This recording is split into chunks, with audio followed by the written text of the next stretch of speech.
toutes et bonjour à tous et bienvenue dans une nouvelle interview MDR. Motivation plus détermination égale la réalisation de tous vos rêves et de tous vos projets.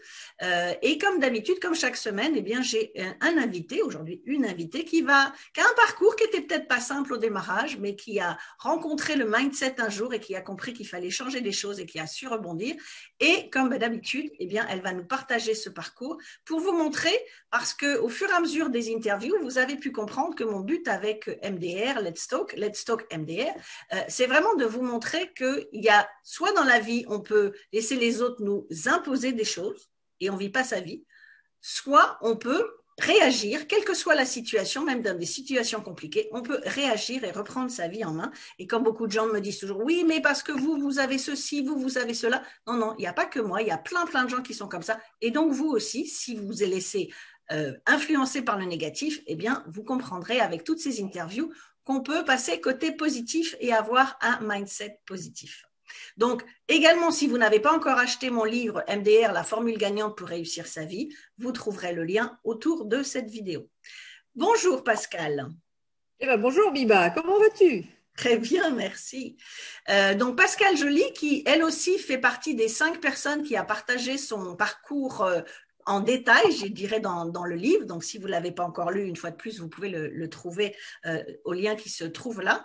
Et c'est pour ça que j'avais voulu aussi commencer cette série de Let's Talk MDR par les 5 personnes qui étaient dans le livre, parce que pour vous montrer aussi, vous montrer leur dynamisme également et que vous les connaissiez plus que simplement d'avoir leur nom et qu'elles puissent vous en dire plus et surtout qu'on passe un petit peu à la suite, c'est-à-dire que, voilà, comme tous mes autres invités, Pascal, tu vas nous parler un petit peu en raccourci de ton histoire, mais surtout comment le mindset aujourd'hui te permet de, ça a changé les choses pour toi, mais comment ça les change aussi pour ton environnement et pour tes clients et comment tu gères ton business avec ce fameux mindset positif ou état d'esprit, ce que j'appelle en français état d'esprit XXL.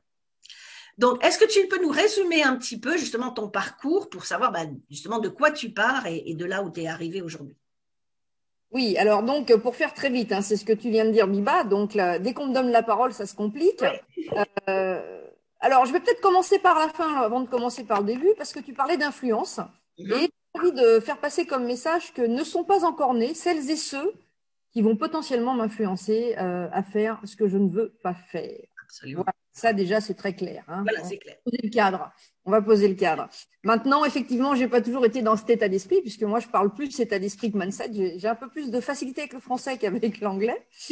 Alors parcours un peu atypique, hein, il faut le dire, puisque j'ai quitté l'école, j'avais 15 ans et demi. Je ne fais que de dire et de raconter que j'ai bac-2. J'ai quitté l'école effectivement juste à la fin de la 3e, en plein milieu d'une première année de BEP électrotechnique en plus, juste pour attendre mes 16 ans. Et puis, l'école et moi, c'était vraiment pas mon fort. Hein. Mes parents s'occupaient pas trop de moi, ils étaient occupés dans leur boulot. Donc, j'étais déjà très indépendante. Donc, ça, c'est important parce que finalement, ma toute petite enfance m'a permis d'apprendre l'indépendance, l'autonomie.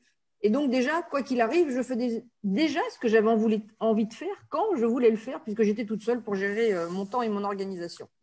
Et puis quand j'ai quitté l'école, tu quittes l'école, tu as 15 ans et demi, il y a quand même, il y a presque 40 ans maintenant, il faut le dire. Tu dis, bon, qu'est-ce que tu vas faire avec des parents travailleurs? Hormis aller au travail, c'est tout ce que tu peux faire. Et donc, tu commences en bas de l'échelle puisque tu n'as pas de diplôme, tu n'as jamais rien fait. Et donc, je suis tombée par hasard à travailler avec une personne qui vendait des fleurs sur les marchés. Et donc, ma première vie professionnelle, on va dire, a été 25 ans dans les fleurs. Voilà.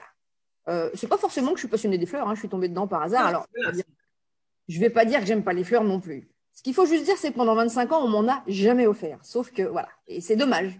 Sauf que depuis maintenant quelques années, on m'en offre et j'adore. T'es rattrapé. Oui, parce qu'on avait le sentiment que tu en avais tous les jours. Donc, c'est comme un boucher, on lui offre pas de la viande. Hein. Mais c'est pareil. J'avais effectivement 3000 mètres carrés de fleurs devant moi tous les jours. Donc, c'était effectivement un petit peu gênant pour mes invités de m'amener des fleurs. En tout cas, c'est ce qu'ils pensaient. Et donc, mes 15 premières années, j'étais salariée, donc j'ai appris les différents métiers de la fleur. Et puis j'ai décidé, puisque tu connais mon credo de vie qui est tu te lèves et tu décides, j'ai décidé, après X démissions, une fois de plus, de dire cette fois j'en ai marre, je monte ma boîte. Et comme j'étais une très bonne technicienne de la fleur et de la plante à cette période-là, donc j'avais une petite trentaine d'années, et donc j'ai monté ma première boîte en grossiste en fleurs et plantes, puisque je maîtrisais très bien ce métier. Alors, quand on monte une boîte, il faut un profil spécifique, idéal, je l'avais, hein, c'est-à-dire que j'avais 2 enfants bas âge, j'avais une maison sur le dos, j'étais démissionnaire, j'avais un mec pas ambitieux et pas un radis. Voilà, ça, il faut le dire, j'adore le dire, ça fait toujours rire. Ça place aussi le cadre. Et ça marque. Et ça marque. Voilà, parce que, alors, je demande toujours qu'est-ce qui vous fait rire? C'est le mec pas ambitieux ou c'est pas un radis? Alors, bien évidemment, tout le monde me répond le mec pas ambitieux, parce que l'argent, tout le monde s'en fout. Et puis surtout parce que pour certains, ou en tout cas certaines, ça va leur rappeler des choses. Donc, en se disant, ah, tiens, je me reconnais un peu dans cette situation. Voilà, on est bien d'accord, hein, j'ai rien d'exceptionnel, hein, j'ai une vie comme tout le monde. Et donc, il était gentil, ce premier mari, mais effectivement, il comprenait rien à ce que j'avais envie de faire ou ce que je faisais. Et donc, finalement, c'était beaucoup plus un frein. J'avais souvent à dire un boulet, bon, c'est pas gentil, mais c'est le père de mes enfants, il n'était pas méchant, mais c'était quand même, c'était quand même mon petit. Bon, voilà, donc j'ai démarré cette boîte avec toutes ces contraintes, puisqu'il faut aussi faire voir aux gens que malgré les difficultés, alors c'était il y a un peu plus de 25 ans maintenant, c'était 96, hein, donc tu vois, ça fait un petit paquet de temps. Malgré ces difficultés, quand on veut monter un business, quand on veut faire quelque chose, on peut y arriver. Donc déjà, il y a de l'état d'esprit, il y a de la volonté, il y a de la détermination, puisqu'on parle de mindset. Donc il y avait une vraie volonté, il y avait une vraie détermination. Et puis je me croyais un petit peu aussi la plus forte, hein, la meilleure, la top. Voilà, bon, faut être honnête, hein, pas beaucoup d'humilité à cette époque-là, beaucoup d'orgueil. Je sais tout, je connais tout, je suis la plus forte, je suis la plus grande, je suis la meilleure. Bon, ok. Alors c'est bien, ça aide un petit peu, mais vous allez voir que ça aide pas dans le temps, on va dire. Voilà. Ça aide jusqu'à un certain point. Jusqu'à un certain point. Et puis finalement, on s'aperçoit que d'un seul coup, ce point il se raccourcit de plus en plus. Et donc j'ai monté cette première boîte grossiste en fleurs et plantes. Bon, victime un peu de mon succès au début. C'est quelque chose que j'ai développé pendant plus de 10 ans.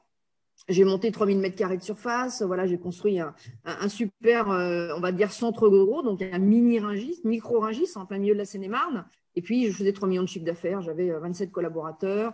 Je travaillais comme une dingue dans ma boîte, c'est-à-dire que je me levais à 2h30 tous les jours. Et puis, alors, je faisais tout, hein, c'est génial. C'est-à-dire que je déchargeais les camions, je préparais les commandes, je faisais partir les livraisons, je servais les clients, je papotais avec tout le monde, je faisais tout sauf mon boulot de chef d'entreprise, bien évidemment. J'étais aussi un peu le SAMU social de la région, j'étais en pleine campagne et puis j'adore les gens et puis j'aime bien aider les autres. Donc dès que quelqu'un venait me voir, me dit ah bah tiens, j'ai mon fils ou ma fille ou le fils de ma fille ou le fils de ma belle-fille ou le fils de mon voisin qui cherche un boulot, t'as pas ça? Oh bah si, bien sûr, je vais lui trouver quelque chose à faire. J'avais un métier qui était quand même très manuel, donc c'était assez facile de donner du travail aux gens. Sans en avoir forcément besoin. Donc ça aide pas, on va dire, pour la rentabilité et l'équilibre de la boîte. et puis voilà. Donc finalement, dans ces 10 années d'entrepreneuriat, j'ai pris plein de bonnes décisions. Alors, le truc qui est génial, c'est que j'ai tout pris au pif, comme ça. Alors, je pensais que c'était super et que ça m'aidait à faire plein de choses, sauf qu'au bout d'un moment, je me suis vue arriver face à un mur, un gros mur face à moi. Et puis, quand on a un mur face à soi, qu'est-ce qui se passe? Il n'y a pas beaucoup de solutions, hein. Soit on essaye de passer au-dessus, mais enfin ça j'ai essayé, au-dessus, en dessous, sur les côtés, ça passait pas, il était très très gros ce mur, soit on se le prend, et l'idée c'est de se le prendre avec le moins de douleur possible. Donc finalement, au bout de 10 ans, je me suis retrouvée au fond du trou, parce que cet état d'esprit, cette attitude que j'avais n'a pas forcément aidé, il faut être honnête.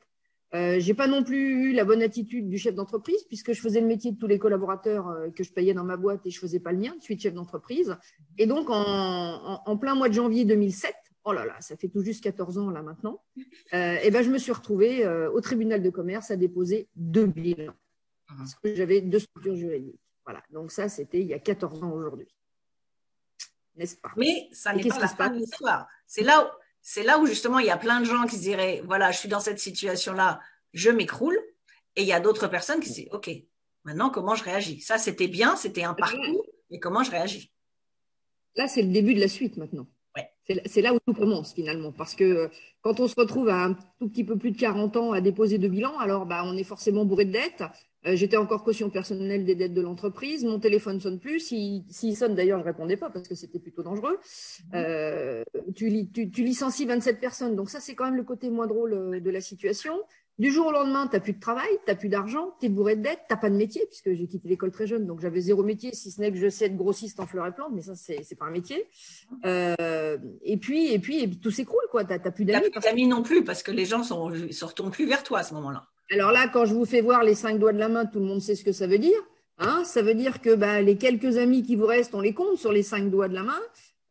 En général, la famille, ce n'est pas forcément ceux qui sont sur les 5 doigts de la main. On les exclut, ils ne sont pas forcément là pour t'aider. hormis pour te dire, je t'avais dit qu'il fallait pas faire ci, je t'avais dit qu'il fallait pas faire ça. Enfin bref, les conseilleurs ne sont pas les payeurs, à part te faire culpabiliser, mais enfin pour te soutenir, t'aider, t'encourager à rebondir, il n'y a pas grand monde. Alors, si on veut parler de mindset, déjà, ça c'est important, puisqu'à ce moment-là, mon mindset a changé, très sincèrement. Parce que quand tu te retrouves au fond du trou, très sincèrement, tu as tout perdu, parce qu'ils m'ont piqué ma baraque, faut être honnête, j'ai payé une maison pendant 20 ans que j'ai plus. Donc là, ça fait très très mal, et tu te dis, je n'ai plus rien. Donc du coup, il y a un truc génial, c'est que tu n'as plus rien à perdre. En tout cas, moi, c'est comme ça que je l'ai retourné dans mon état d'esprit.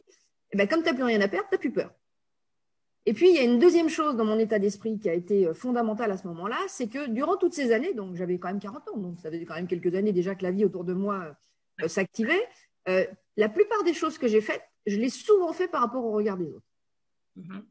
Et là, j'ai dit, je vais être un peu poli quand même, on est en interview, on est filmé, ça va passer quand même. Je vais faire attention aux mots que j'emploie. Je me suis dit, maintenant, ce que pensent les autres, ça ne m'intéresse absolument plus, je m'en détache totalement. Pour pas dire les mots plus crus que j'ai l'habitude. Allez, on peut dire on s'en fout. Bon, je suis en face à face. Les gens négatifs, maintenant, on s'en fout. Je vais bien en dire sans le faire exprès tout à l'heure. Voilà. Et donc, du jour au lendemain, j'ai dit maintenant, ce que les autres pensent, ça me passe 20 000 au-dessus, il faut être honnête. Je vais vivre pour moi. Alors, je suis quelqu'un qui aime les autres, qui aime aider les autres. Ça ne change pas. En revanche, à chaque fois que je vais aider les autres, je vais toujours essayer de regarder quel est mon intérêt et pas au détriment, surtout, de mon intérêt. Donc, déjà, à partir de ce moment-là, j'ai décidé de ne plus m'intéresser à ce que les autres pensaient de moi. De toute manière, ils pensaient tous du mal, ou à part 5 personnes. Donc, de toute manière, je n'avais pas d'autre solution. Et puis, quand tu te retrouves dans cette situation, en tout cas, moi, c'est ce que j'ai pensé, j'avais 2 solutions à ce moment-là. Soit je passais le reste de ma vie à me plaindre, vous savez, un peu en mode Calimero, ça tombe toujours sur moi, ça n'arrive qu'à moi. Voilà. Ça tombe beaucoup d'ailleurs. Comme pour beaucoup, on est d'accord, les Calimero chroniques, on en a plein autour de nous, tous autant que nous sommes. Et puis, soit je décide qu'ils aillent tous se faire voir, je remonte une boîte tout de suite et j'avance. Voilà. Donc ça, c'est mon côté Pascal Joly, tu te lèves et tu décides. Et donc, 2 mois après ce dépôt de bilan, je suis allée au salon de la franchise. J'ai décidé de remonter une boîte. Je ne savais pas dans quoi, donc je suis allée sur un salon pour voir un peu ce qui existait comme métier. Et puis, c'est là que je suis tombée par pur hasard sur le business coaching. C'était aux États-Unis. Il fallait partir se former aux États-Unis. Je ne parlais pas l'anglais. Je n'ai pas tout compris. Je ne parle pas toujours très bien l'anglais, juste pour dire j'ai faim, j'ai soif et où est la gare, où est l'hôtel. Vous voyez, juste ce qu'il faut pour bien se débrouiller quand tu vas aux États-Unis ou ailleurs. Et puis, finalement, je suis partie me former au business coaching et je suis revenue quelques mois après, c'est-à-dire tout juste 6 mois après mon dépôt de bilan. J'ai monté cette nouvelle boîte, qui est toujours la même aujourd'hui, et qui était de dire je vais accompagner les chefs d'entreprise aujourd'hui, les dirigeants, les managers, à devenir des vrais chefs d'entreprise, ne pas rester comme moi, technicien ou opérationnel dans notre business. Et surtout, moi qui ai tout fait à l'intuition, moi qui ai tout fait au feeling, je suis arrivée depuis avec des outils, avec de la méthodo, et aussi cet état d'esprit, puisque on parle de mindset. Aujourd'hui, j'ai arrivé avec une méthode qui va permettre de travailler le savoir-être. C'est ce que toi, tu appelles le mindset, l'attitude, l'état d'esprit du chef d'entreprise, du dirigeant, du manager, et associé à de la méthodologie, donc du savoir-faire, mais de la méthodologie pratico-pratique. On va dire qu'une personne, un enfant de 12 ans est capable de mettre en œuvre les outils que je vais lui proposer aujourd'hui. Donc, des choses simples, des choses remplies de bon sens. Et tout simplement, ce fameux être que multiplie faire égale avoir. Mais pour ça, il faut que les gens sachent déjà ce qu'ils veulent. Et la plupart des gens qu'on rencontre ne savent pas ce qu'ils veulent. Tu sais, le truc, c'est je veux le beurre, l'argent du beurre, et voilà. Ça, je ne vais pas le dire non plus parce que ça ne fait pas terrible. Je ne dirai pas non plus la suite. Les gens connaissent. Bon. Mais il n'y a personne qui a de l'audace là ce matin. Il faut dire par contre que c'est super important parce que finalement, le fait que tu aies lancé un business, tu aies perdu ce business, ça te donne aussi une force parce qu'aujourd'hui, ça t'aide avec tes clients en disant je sais tout ce qu'il ne faut pas faire, j'ai fait toutes ces erreurs-là, donc je peux vous les éviter et je sais également quel est le mindset qu'on a à ce moment-là. Donc, je peux vous aider en plus. Ça, pour moi, c'est vraiment une force extraordinaire parce que quand je suis en train de travailler avec un chef d'entreprise, un dirigeant, un manager, peu importe, toutes ces personnes qui ont des responsabilités dans une entreprise, elles ne peuvent pas me le faire à l'envers. Voilà. Elles ne peuvent pas me raconter n'importe quoi parce que je suis passée avant eux par l'endroit où ils sont, par les mêmes problématiques parce qu'elles n'ont pas changé. Une entreprise, les problématiques, on a toujours les mêmes aujourd'hui. Il y a 15 ans, il y a 20 ans, il y a 30 ans, c'est toujours la même chose. Et donc, ils ne peuvent pas me raconter de bobards. Donc déjà, ils sont obligés d'être vachement plus prudents avec moi. Et puis, à partir du moment où ils rentrent dans une situation difficile, c'est très important pour eux de me dire « Et toi, Pascal, comment, dans cette situation-là » parce que tout le monde connaît bien évidemment mon parcours. Quand je commence à travailler avec quelqu'un, la première des choses que je raconte aux gens quand je les rencontre, hein, comme je vous le dis d'ailleurs tout de suite, c'est qu'effectivement, mon parcours, ce dépôt de bilan, qui est finalement une force, hein, c'est vraiment une force, c'est ce qui m'a permis de rebondir, qui me permet d'être qui je suis aujourd'hui, d'avoir la qualité de vie que j'ai aujourd'hui, parce que ça, c'est fondamental. Mais cette qualité de vie que j'ai aujourd'hui, elle est aussi liée à mon état d'esprit, par rapport aux choses que je ne veux plus et aux choses que je souhaite. Mais ce qui a été le plus facile pour moi à ce moment-là, c'était surtout de dire qu'est-ce que je ne veux plus. Ce qu'on veut, c'est un peu plus difficile à le savoir quand on est dans une situation difficile, mais c'est très simple de dire qu'est-ce que je ne veux plus, sans avoir peur du regard des autres. Ça, c'est important. Ça, c'est important. Donc voilà, donc si tu veux, depuis 14 ans, je m'éclate, je m'amuse, j'accompagne ces chefs d'entreprise, aussi bien sur la partie mindset, attitude, état d'esprit. Alors, il y a moi, mon positionnement, moi, mon expérience d'entrepreneur avec les bonnes et les mauvaises choses que j'ai vécues, mais il y a aussi toute une panoplie d'outils sur lesquels j'ai été me former, me certifier, qui vont me permettre d'aider ces entrepreneurs, ces dirigeants, ces managers à progresser, puisque toi qui me connais un petit peu, Biba, tu sais que j'ai aussi une petite maxime qui dit on ne peut améliorer que ce qu'on mesure. Et pour moi, c'est valable aussi bien dans le savoir-faire que dans le savoir-être. Et si je cherche à améliorer, par exemple, mon estime de moi, ma confiance en moi, la maîtrise de moi, enfin tout ce qui vont être mes soft skills, mes compétences émotionnelles, les compétences de savoir-être, ben moi je les mesure. J'ai des outils qui me permettent de mesurer. Et à partir du moment où on mesure, avec un client, on se dit bah voilà, aujourd'hui on est là sur ta confiance, sur ta maîtrise, sur ton estime, sur plein de choses. On en est là et où est-ce que tu veux aller? Donc après, bien évidemment, on est dans le coaching, tout le monde sait ce que c'est que le coaching, on va accompagner les personnes à avancer d'un point A vers un point B. Il ne faut surtout pas se planter en déterminant le point B, ça c'est important. Pas toujours écouter ce que le client veut parce que ce n'est pas forcément ce qu'il pense vouloir qui est pour lui la vraie finalité, donc il faut l'accompagner à bien creuser et à bien chercher. Et ça aussi, c'est de l'état d'esprit, ça c'est de l'attitude. Alors finalement, il y a deux Pascal. Il y a la Pascal jolie chef d'entreprise qui aujourd'hui développe un réseau de business coaching, une franchise. Donc là, j'ai un état d'esprit d'entrepreneur, on va dire, et un positionnement d'entrepreneur aussi. Et puis, il y a la Pascal Joly qui est business coach. Donc, quand je suis avec mes équipes ou quand je suis avec un fournisseur ou un prestataire en tant qu'entrepreneur, je ne suis pas la même personne que quand je suis avec un coaché. Parce que là, du coup, mon attitude n'est pas la même. Alors, mon état d'esprit, il ne change pas, mais mon attitude n'est pas la même puisque je suis là pour aider ces personnes. On est bien d'accord, je ne suis pas là pour prendre des décisions à leur place. Et donc, finalement, encore aujourd'hui, mon expérience d'entrepreneur que je continue de mener, de développer, est toujours aussi une référence. Et les clients que j'accompagne se disent, bah tiens, par exemple, vu qu'on a passé une année 2020 un peu délicate pour tout le monde, et toi, Pascal, comment tu as passé le Covid avec ton business? Parce que j'ai beau être business coach, je suis aussi entrepreneur, je développe une entreprise, je développe un réseau, comme tout le monde, avec des hauts, avec des bas, mais tout est lié aussi à l'état d'esprit. Si j'avais eu cet état d'esprit en début d'année 2020, au mois de mars, avril, de me décourager, de dire oh là là, ça me tombe toujours sur moi, c'est de ma faute, machin, enfin, c'est à cause du gouvernement, on ne peut plus travailler à cause de ci, à cause de ça. Qu'est-ce que j'aurais fait de mon année? J'ai fait comme certaines personnes, comme certains entrepreneurs, pas moi toute seule. J'ai pris le taureau par les cornes, j'ai changé des choses, j'ai eu des nouvelles idées, j'ai testé des choses. Alors, il y en a que j'ai réussi, il y en a que j'ai pas réussi. Je suis comme tout le monde, je ne réussis pas tout ce que je fais, on est bien d'accord. Mais j'ai fini l'année pas si mal que ça. Alors, elle aurait pu être meilleure, bien évidemment, mais elle n'est pas si mal. Vu les circonstances, tu as su t'adapter très, très vite, en fait, ce qui fait que l'adaptabilité, le maître mot de l'année 2020. Et surtout, moi, j'ai depuis le mois de août, à peu près juillet-août, depuis mes vacances, là où j'ai pris un peu de repos, ça a été vraiment la période où j'étais déjà dans ma tête, j'ai repris en train de travailler, qu'est-ce qui va se passer en 2021? C'est-à-dire que tout ce que je fais depuis le mois de septembre, je ne le fais que pour 2021. Voilà, ça c'est fondamental, ça c'est important. Et ce que je voulais dire aussi, c'est que cette période où j'ai planté mes boîtes à l'époque, avec tout cet orgueil, toute cette je sais, je suis que j'avais à l'époque, que je n'ai plus, puisque quand on se retrouve au fond du trou, on est bien obligé d'avaler son orgueil, on est bien obligé de progresser, et c'est ce qui nous permet de vivre différemment. Et alors aujourd'hui, quand on est dans on parle business, mais on va aussi parler vie personnelle. Pour la petite histoire, j'ai plus de boulet aujourd'hui autour de moi. J'ai un mari extraordinaire. Le bon mari cette fois. Voilà, que certains et certaines connaissent, mon écrivain préféré, comme je l'appelle. Mais moi, ça fait bientôt 17 ans que je vis avec lui. On ne s'engueule quasiment jamais. Parce que ça aussi, c'est un choix dans sa vie. Comment tu veux vivre avec la personne avec laquelle tu vis? Alors, très sincèrement, vu mon profil de personnalité et vu le sien, si je veux me prendre la tête avec lui, j'en ai pour 3 secondes. On est d'accord. Sauf que moi, j'ai fait un choix et j'ai pris la décision de vivre dans la sérénité, d'avoir une certaine qualité de vie.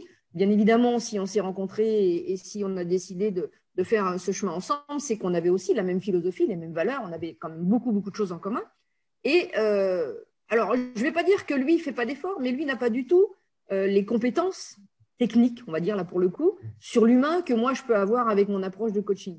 Donc finalement, moi j'utilise tous les outils que j'utilise avec mes clients, j'utilise dans ma propre vie, avec mon conjoint, avec mes enfants, avec mes petits-enfants. Ça marche vachement bien avec les petits-enfants, c'est génial. Et finalement, du coup, et autour de moi avec mes amis, je n'ai aucun problème. Je n'ai plus de gens autour de moi qui sont des gens toxiques. Déjà, parce que j'ai décidé de m'éloigner des toxiques. De toute manière, les toxiques qui s'approchent de moi, ils s'en vont, je les élimine. Parce qu'ils ont, et t'as pas le discours qu'ils ont envie d'entendre. Donc, c'est comme avec moi, ils partent très vite. Qu'ils vont avoir envie d'entendre. Et donc, finalement, à chaque fois qu'on se retrouve dans un déjeuner, dans un dîner en famille, entre amis, alors là, tu peux être sûr que je suis foudroyée de questions et tout le monde veut parler d'attitude, d'état d'esprit, de profil de comportement, d'intelligence émotionnelle, de profil disque, des couleurs. Alors là, je fais l'unanimité à chaque fois. Et finalement, ce qui est génial, c'est que sans le vouloir, tu fais progresser tous les gens aussi autour de toi, qui sont tes amis, qui sont ta famille aussi. Je vois, on a fait au réveillon c'est lequel? C'est le réveillon de Noël avec certaines personnes de notre famille. Ben, d'un seul coup, on est parti sur la communication, parce qu'à un moment, deux personnes sont rentrées un petit peu en communication conflictuelle, mais pas désagréable, mais conflictuelle, parce qu'il y a quelqu'un qui s'est mis à juger l'autre. Et puis bon, bah, j'ai juste interagi en disant peut-être que tu aurais pu le formuler autrement. Ouais, j'ai juste posé une question. Et d'un seul coup, c'est parti sur vraiment une heure et demie de débat super intéressant. Ils étaient tous ravis. Donc voilà le mindset, quand on l'a changé soi-même, à quoi il sert. Mais, puisque tu posais cette question, Pascal, comment tu as fait pour changer ce mindset? Bah, quelque part, je pense que c'est mon gros gadin qui m'a aidé à le changer. Parce que si je n'avais pas eu ce gros gadin, très sincèrement, de moi-même, je ne sais pas si j'aurais changé les choses. Très honnêtement, il faut être sincère. Donc finalement, ce qui t'est arrivé dans le passé, quelque part, c'est une bonne chose parce que tu as su tourner une chose qui s'est mal passée vers une chose positive, en fait. Bah, c'est ce qu'on va appeler aussi la résilience, on est d'accord. Alors effectivement, je m'amuse souvent à le dire, mais c'est vrai, j'ai une mission sur Terre. Je suis quelqu'un qui prend quand même pas mal de coups. Hein, j'en ai pris pas mal à titre pro, à titre perso. On en prend toujours dans la vie. Hein. Même si on a des expériences qui peuvent nous aider, on en refait d'autres. Hein, faut pas rêver. Hein. On n'est pas parfait. Et j'ai une mission sur Terre qui est de dire, bah, Pascal, tu vas te prendre plein de choses pas très bonnes sur la tête et tu vas faire voir et tu vas prouver à tout le monde que tout est possible et qu'on peut s'en sortir. Et finalement, j'ai pas de meilleure recette miracle que les autres. J'ai pas forcément plus d'argent, j'ai pas forcément plus de relations, j'ai pas forcément plus de choses comme ça. C'est juste que mon attitude et mon état d'esprit m'aident fortement à trouver des solutions. Et c'est ce que j'appelle toujours cette fameuse résilience. Comment tu vas rebondir face à une situation difficile? Il y a pas mal de trucs hein, sur la résilience. Vous pouvez tous bouquiner des bouquins sur la résilience. Il y a plein de clés qui vous permettront de mieux rebondir. Mais effectivement, le regard des autres, je me détache. L'humour, je l'utilise en permanence. Je me sens responsable de ce qui m'arrive. Je ne dis pas que c'est de la faute des autres, ça c'est fondamental. Dès qu'il m'arrive une problématique, je me ressens sur quel est mon focus, quel est mon objectif et je ne le lâche pas. Et surtout, ce qu'il faut se dire, c'est quoi qu'il arrive, tous autant que nous sommes, quand on est dans une situation très délicate, par exemple, on a fait une année 2020 difficile, quand on écoute les grandes entreprises, elles vous disent qu'elles vont retrouver le même niveau d'activité dans combien? Dans 3 ans, dans 5 ans pour certaines. Et nous, c'est pareil. Ça va être très difficile en 2021 pour certains métiers de retrouver le niveau d'activité qu'on avait avant ce Covid. Il faut être très honnête. Donc, il faut juste accepter que les choses ne se font pas en un clin d'œil, en 3 minutes, qu'il va falloir tout reprendre à zéro, qu'il va falloir tout reconstruire, qu'il va falloir être patient et qu'il va falloir pas lâcher son objectif. Donc, c'est aussi de notre attitude et de notre état d'esprit qui fait que obligatoirement, on va pouvoir revenir à autant, à mieux, à meilleur, peu importe, mais pas en 5 minutes. Il faut aussi laisser le temps au temps. On est d'accord? Tout à l'heure, tu disais quelque chose d'important qu'il fallait savoir ce qu'on ne veut plus faire aussi. Ça, c'est un exercice que je fais faire à mes clients, de faire la liste des 30 à 50 choses qu'on ne veut plus faire ou qu'on ne tolère plus. Et ça, c'est un exercice, moi, qu'on m'a fait faire il y a des années. Et c'est au début, alors les 5, 6, allez, jusqu'aux 10 premiers, c'est facile. Mais après, de se concentrer pour rester, j'en fais 30, j'en fais 50, genre, je reviens dessus. Et après, de se dire, voilà ma liste. Et je colle à ma liste, c'est-à-dire que c'est pas je fais ah ben celui-là il n'est pas exactement comme je voulais donc je vais le faire quand même ou celui-là ben, tel client par exemple dans les gens qu'on n'a pas envie il y a des types de clients qu'on n'a pas envie ça c'est sûr.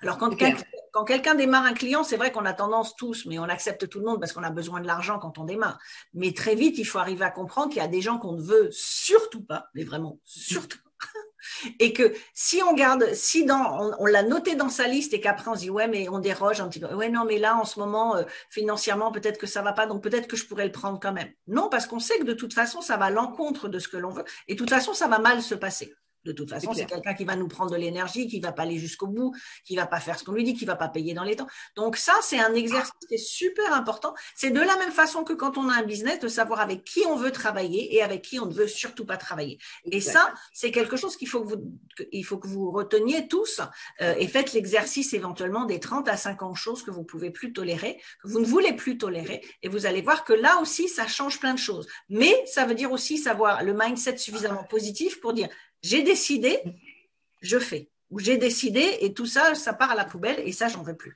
Ça, c'est super. Alors, Viva, je veux juste rajouter une chose, le mindset positif, oui, mais surtout ta détermination et ta rigueur à ne pas y déroger. Absolument. C'est pas que le mindset positif, ça demande aussi de l'énergie en étant déterminé, en étant rigoureux sur vos décisions. Ne lâchez pas. Ça, c'est fondamental. Il est clair que moi aussi, je l'ai eu cet exercice de dire, il y a des clients, au début, j'ai pris un petit peu, comme les premières années, les 2-3 premières années, j'ai pris un peu tous les clients qui arrivaient. Puis d'un seul coup, j'ai vu, ah bah tiens, ça va bien, je fais un bon chiffre, je fais ci, je fais ça. Bah, maintenant, je vais faire un peu de tri dans mes clients. Mais aujourd'hui, même si j'ai fait une année 2020, pas forcément facile comme tout le monde, il y a plein de clients que je n'ai pas pris en 2020, il faut être très honnête. Parce que de toute manière, maintenant, avec l'expérience, je sais que si moi, je ne prends pas plaisir, quand je vais accompagner quelqu'un, si je ne me sens pas en adéquation avec les valeurs, parce que pour moi, c'est les valeurs du dirigeant, les valeurs de l'entreprise, ça, c'est hyper important, je ne pourrai pas être excellente dans mon job. Et donc, obligatoirement, le client sera insatisfait de ma prestation. Donc, ça ne sert à rien. Ce n'est pas du win. Et en plus, ça t'aura pris de l'énergie. Voilà, et on va mettre de l'énergie, tout ça pour rentrer quelques centaines d'euros. Donc, aucun intérêt. Et il est clair qu'aujourd'hui, moi, je sais exactement ce que je ne veux plus. Je le disais encore hier à quelqu'un proche de moi, il est absolument pas né celui ou celle qui va me dire ce que je dois faire, comment je dois le faire et m'influencer. Alors, attention, ça ne veut pas dire que je ne suis pas à l'écoute, que je ne suis pas capable de changer d'avis. Attention, on est bien d'accord, ce n'est pas la même chose. Hein. Je parle de quelqu'un qui va essayer de t'influencer dans son intérêt, donc de te manipuler un petit peu, hein, on est d'accord.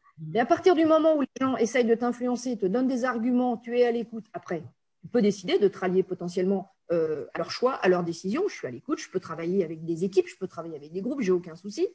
En attendant, il y a des choses qui ne sont pas négociables, quoi. Ça, ce n'est pas possible. Et on parlait de dire, voilà, il y a des gens que j'ai plus envie d'avoir autour de moi. Dans ma vie personnelle, déjà, c'est très clair. On a fait plein de tri dans notre vie personnelle. Nous, on est un couple serein, on est un couple heureux, on est un couple qui se prend la tête, on est un couple qui aimons les gens, qui aimons passer des bons moments avec les gens. Quand on rencontre un couple qui se prenne la tête devant nous, c'est la dernière fois qu'on les voit, c'est réglé. Alors, ceux qui me regardent et qui se reconnaissent, me rappellent plus. C'est mort. Et tant pis pour eux. Christian, pourquoi on n'a pas de nouvelles de Pascal et Alain? Peut-être pour ça. Voilà, peut-être qu'il faut changer votre mindset. Peut-être qu'il faut aussi que vous rejoigniez le mouvement MDR, du coup. Mais il y a quand même rien de plus insupportable que tu fais un déjeuner ou un dîner avec des gens et que monsieur ou madame est en train de démonter l'autre. C'est pas possible.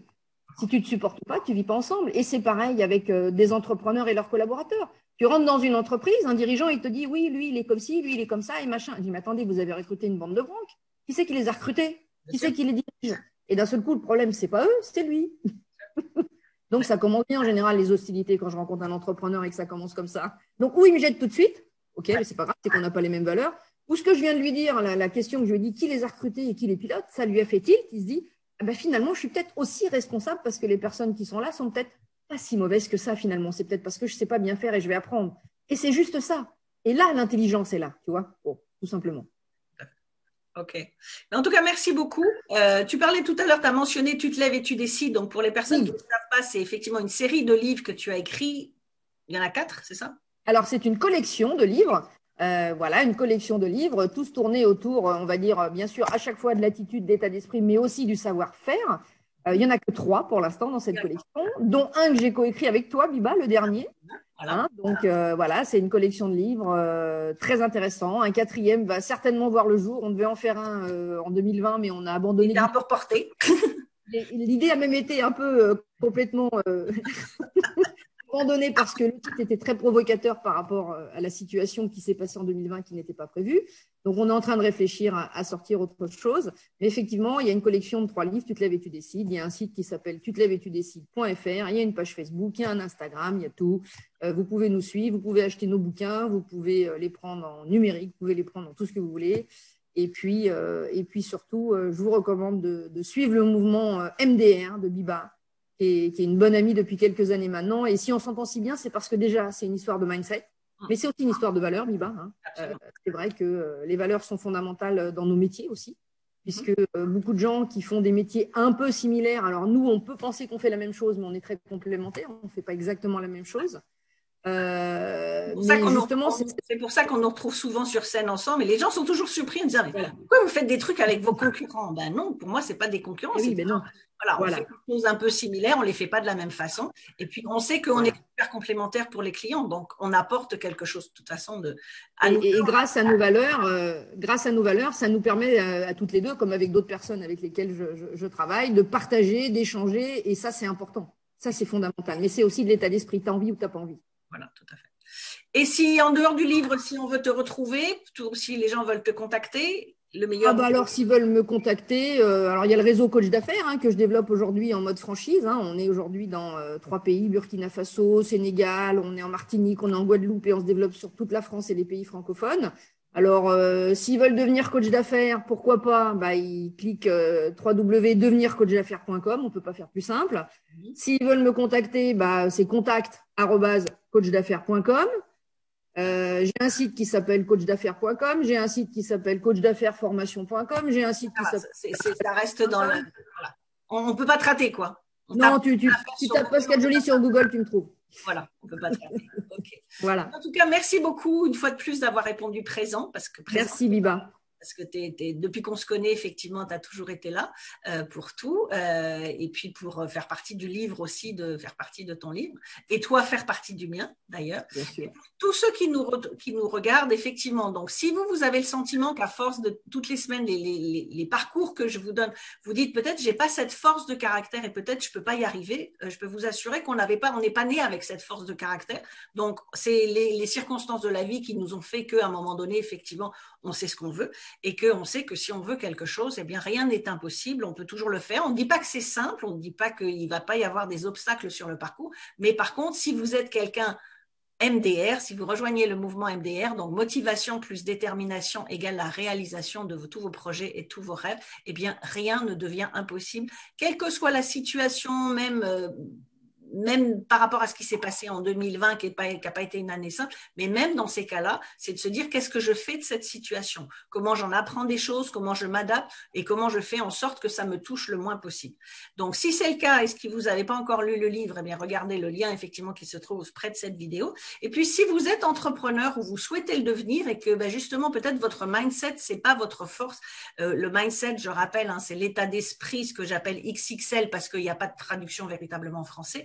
Mais si vous dites, voilà, j'ai envie d'avoir cette force de caractère, peut-être j'ai envie d'avoir un business qui fonctionne mieux, j'ai envie d'avoir un autre état d'esprit par rapport au développement de mon business et que ce business puisse transformer ma vie, c'est-à-dire comme tous mes invités à un moment donné ou comme moi-même, on a rencontré le mindset, si je puis dire, et que ce mindset a transformé notre vie. Donc, si vous avez besoin d'aide, là aussi, cliquez sur le lien qui est près de cette vidéo pour suivre une session stratégique de 30 minutes. On parle de votre situation, de votre challenge, de vos objectifs et puis voir dans laquelle mesure on peut transformer, est-ce que je suis la bonne personne ou pas, à vous aider pour transformer votre vie. Et puis, si ça match, voilà. Il y a la transformation. La majorité de mes clients doublent ou triplent leur chiffre d'affaires en 90 jours. C'est peut-être pas complètement par hasard.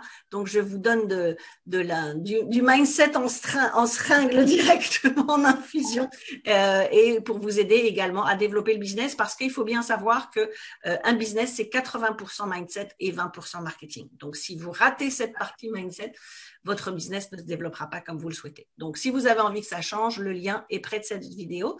Eh bien, moi, Pascal, je te remercie beaucoup d'avoir passé ce temps avec nous. Et puis, à vous tous, je vous dis à la semaine prochaine. Au revoir. Merci à tous. Bonne continuation. Au revoir.